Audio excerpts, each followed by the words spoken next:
আমি স্পষ্ট ভাষায় বলতে চাই যে এই যে সমন্বয়ক যে যার রিপোর্টের প্রেক্ষিতে তাৎক্ষণিক বদলি করা হয়েছে একজন চৌকস অফিসারকে,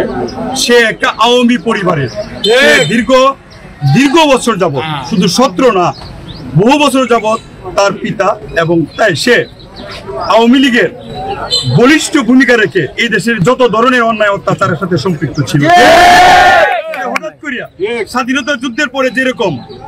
রাজাকাররা আইসা মুক্তিযোদ্ধা হয়ে গেছে, সে এরকম ভাবে 5 তারিখের পরে আইসা হঠাৎ করে পত্রিকা আইসা সে সমন্বয় করে, সে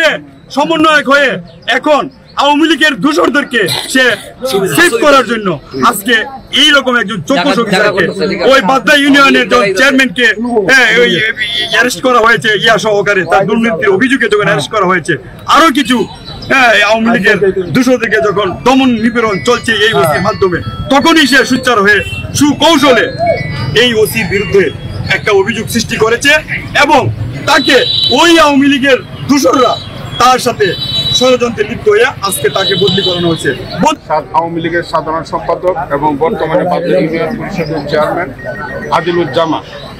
গত বিজেপির সময় ঈদের পাশে বিজেপির সময়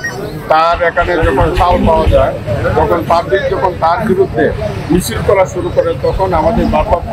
কর্মকর্তা হোসেন স্যার ওইখানে যান এবং পাবলিকের আবেদনের প্রেক্ষিতে এবং মিছিলের প্রতিবাদের প্রেক্ষিতে এবং সুনির্দিষ্ট তার চাল পাওয়ার প্রেক্ষিতে তাকে অ্যারেস্ট করে নিয়ে আসে। এই জন্য